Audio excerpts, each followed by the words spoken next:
Hi everyone, welcome back to my classroom. Today's topic is common size statement. Common size statement, another tool of financial analysis. Common size statement, it displays entries as a percentage of common base figure rather than absolute numerical figures.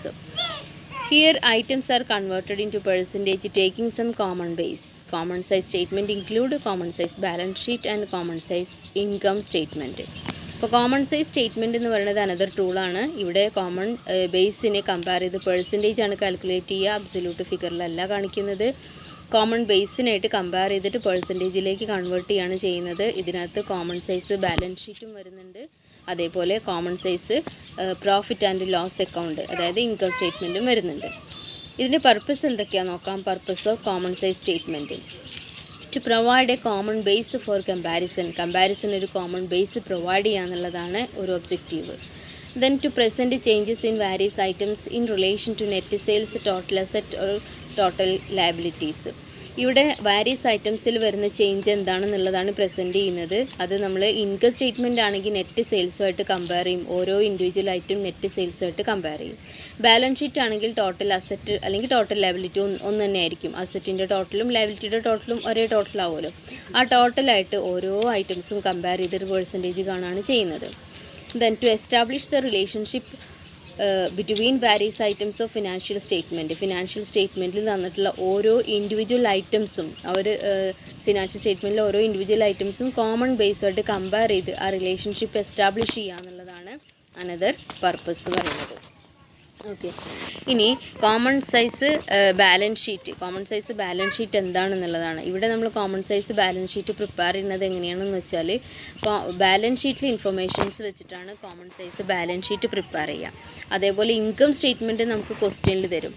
Income statement വെച്ചാണ് common size income statement അല്ലെങ്കിൽ common size profit and loss account prepare ചെയ്യുക. Okay, അപ്പോൾ അങ്ങനെ രണ്ട് സ്റ്റേറ്റ്മെൻറ്റാണ് ഇതിനകത്ത് വരുന്നത്. അടുത്തത് limitations of common size statement. എന്തൊക്കെ ലിമിറ്റേഷനാണ് കോമൺ സൈസ് സ്റ്റേറ്റ്മെൻറ്റിനുള്ളത് നോക്കാം. In this technique interpretations are difficult. ഈ ഒരു ടെക്നിക്കിൽ ഇൻ്റർപ്രിട്ടേഷൻ ഡിഫിക്കൾട്ടാണ്. ഓരോരുത്തർക്കും ഓരോ രീതിയിൽ അതിനെ ഇൻ്റർപ്രറ്റ് ചെയ്യേണ്ടതായിട്ട് വരും, അല്ലെങ്കിൽ ഓരോ വ്യൂ പോയിൻറ്റിൽ അതിനെ ഇൻ്റർപ്രറ്റ് ചെയ്യും. അപ്പോൾ ഇൻ്റർപ്രിട്ടേഷൻ കുറച്ച് ബുദ്ധിമുട്ടാണ്. It is not suitable for horizontal അനാലിസിസിന് അത്ര സ്യൂട്ടബിൾ ആയിട്ടുള്ള ഒന്നല്ല. And establishment of standard of percentage is difficult. ഒരു സ്റ്റാൻഡേർഡ് ഫിക്സ് ചെയ്തിട്ട് അതായിട്ട് കമ്പയർ ചെയ്യുക അല്ലെങ്കിൽ സ്റ്റാൻഡേർഡ് ഫിക്സ് ചെയ്യുക എന്നുള്ളത് തന്നെ അത് ബുദ്ധിമുട്ടായിട്ടുള്ളൊരു ടാസ്ക്കാണ്. പെർസെൻറ്റേജിൻ്റെ സ്റ്റാൻഡേർഡ് ഫിക്സ് ചെയ്യുക എന്നുള്ളത്. It does not disclose reason for change. എന്തുകൊണ്ടാണ് ഈ ചേഞ്ച് വന്നിട്ടുള്ളത് എന്നുള്ളതിൻ്റെ റീസൺ കണ്ടുപിടിക്കുക എന്നുള്ളതും ബുദ്ധിമുട്ടാണ്. ഓക്കെ, ഇത്രയാണ് കോമൺ സൈസ് സ്റ്റേറ്റ്മെൻറ്റിൽ വരുന്നത്. കോമൺ സൈസ് സ്റ്റേറ്റ്മെൻറ്റിൻ്റെ മീനിങ്, അതേപോലെ ലിമിറ്റേഷൻ, പർപ്പസാണ് ഡിസ്കസ് ചെയ്തത്. ഈ common size balance sheet prepare ചെയ്യുമ്പോൾ എന്തൊക്കെ കാര്യമാണ് ശ്രദ്ധിക്കേണ്ടത് എന്നുള്ളതാണ്. ബാലൻസ് ഷീറ്റ് പ്രിപ്പയർ ചെയ്യുമ്പോൾ അത് ന്യൂമറിക്കൽ വാല്യൂയിലും അതിൻ്റെ പെർസെൻറ്റേജും കാണിക്കും. ടോട്ടൽ അസറ്റും ടോട്ടൽ ലയബിലിറ്റീസും ആയിട്ടാണ് നമ്മൾ കമ്പയർ ചെയ്യുന്നത്. The balance sheet which is converted into percentage form, it is called common size balance sheet. Balance ഷീറ്റിലെ ഐറ്റംസിന് പെർസെൻറ്റേജ് ഫോമിലേക്ക് കൺവേർട്ട് ചെയ്യുമ്പോൾ ആ ഒരു സ്റ്റേറ്റ്മെൻറ്റിനെയാണ് നമ്മൾ കോമൺ സൈസ് സ്റ്റേറ്റ്മെൻറ്റ് എന്ന് വിളിക്കുന്നത്. Steps of common size balance sheet prepare ചെയ്യുമ്പോൾ സ്റ്റെപ്സ് എന്തൊക്കെയാണെന്ന് നോക്കാം. Total asset, liabilities and capital are taken as 100. അതായത് ടോട്ടൽ അസറ്റ് 100 ആയിട്ട് എടുക്കുക, അല്ലെങ്കിൽ ലയബിലിറ്റീസ് ആൻഡ് ക്യാപിറ്റലിൻ്റെ ടോട്ടൽ 100 ആയിട്ട് എടുക്കുക, ബേസ് 100 ആയിട്ട് എടുക്കുക. Each item on the asset side is divided by total asset and then it is multiplied by 100. Percentage കാണാൻ നമ്മൾ ഓരോ individual item, for example cash, asset സൈഡിൽ ക്യാഷിൽ എത്രയാണോ amount divided by total asset into 100 അങ്ങനെ കാണുക. അങ്ങനെ ഓരോ ഐറ്റം എത്രയാണോ divided by total asset into 100. Liability സൈഡിൽ അങ്ങനെ തന്നെയാണ് കാണുക. ഓരോ ഇൻഡിവിജ്വൽ ഐറ്റം എടുക്കുക, ക്രെഡിറ്റേഴ്സോ ബിൽസ് പേയബിളോ ഏത് ഐറ്റം ആണോ അതെടുക്കുക, ഡിവൈഡഡ് ബൈ ടോട്ടൽ ഇൻറ്റു 100.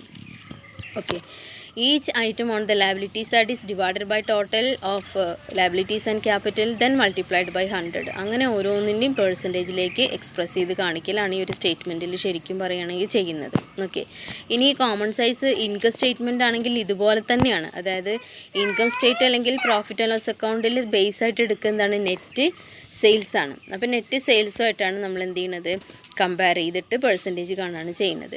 അപ്പോൾ in the common size income statement each of the items in the income statement of A company is presented as A percentage of total sales. Total sales എന്ന് പറയുമ്പോൾ net sales ആണ് എടുക്കുക കേട്ടോ. Net sales പറയുമ്പോൾ എന്താണ്, total സെയിൽസിൽ നിന്ന് returns less ചെയ്ത sales ആണ് എടുക്കേണ്ടത് കമ്പയർ ചെയ്യാനായിട്ട്. Steps, net sales should be taken as base 100. ഈ നെറ്റ് സെയിൽസ് എങ്ങനെ കാണുന്നുണ്ട്, ഗ്രോസ് സെയിൽസിൽ നിന്ന് സെയിൽസ് റിട്ടേൺ ലെസ് ചെയ്യുക. Then cost of goods sold എടുക്കുക. കോസ്റ്റ് ഓഫ് ഗുഡ്സ് സോൾഡ് എടുക്കുമ്പോൾ അത് എങ്ങനെയാണ് കാൽക്കുലേറ്റ് ചെയ്യേണ്ടതെന്ന് അറിയാലോ. അറിയാത്തവർ ഇക്വേഷൻ ഒരു ബോക്സിൽ ഇട്ട് വയ്ക്കുക. എപ്പോഴും ആവശ്യമാണ്, ഈ സബ്ജക്റ്റ് തീരും വരെയും വേറെ സബ്ജക്റ്റിലൊക്കെ ആവശ്യമാണ്. CGS is equal to opening stock plus purchases plus direct expenses minus closing stock. Okay, അതാണ് ഇക്വേഷൻ. എങ്ങനെ എഴുതേണ്ടത്, opening stock plus purchase plus direct expense minus closing stock. Direct expense തന്നെയാണ് വേജസും. ഓക്കെ, ക്ലോസിംഗ് സ്റ്റോക്ക് ലെസ് ചെയ്യുക. അപ്പോൾ cost of goods sold കിട്ടി. Cost of goods sold common size പെർസെൻറ്റേജിലേക്ക് convert ചെയ്യുകയാണെങ്കിൽ എങ്ങനെയാണ് വരിക, CGS അല്ലേ, divided by net sales into 100. ഓരോ എക്സ്പെൻസസും എത്രയാണോ expense divided by net sales into 100. അങ്ങനെ ഓരോ ഇൻഡിവിജ്വൽ ഐറ്റം നെറ്റ് സെയിൽസായിട്ട് കമ്പയർ ചെയ്ത് ഇൻറ്റു 100 കാണുക, പെർസെൻറ്റേജ് കാണുക. എല്ലാ ഐറ്റം സെയിൽസുമായിട്ടാണ് കമ്പയർ ചെയ്യേണ്ടത്. അപ്പോൾ ബാലൻസ് ഷീറ്റും കോമൺ സൈസ് ബാലൻസ് ഷീറ്റ് എങ്ങനെ പ്രിപ്പയർ ചെയ്യാമെന്ന് മനസ്സിലായി. കോമൺ സൈസ് ഇൻകം സ്റ്റേറ്റ്മെൻറ്റ് എങ്ങനെയാണ് പ്രിപ്പയർ ചെയ്യാമെന്ന് മനസ്സിലായി. ഓക്കെ, എന്തെങ്കിലും ഡൗട്ട് ഉണ്ടെങ്കിൽ ചോദിക്കുക.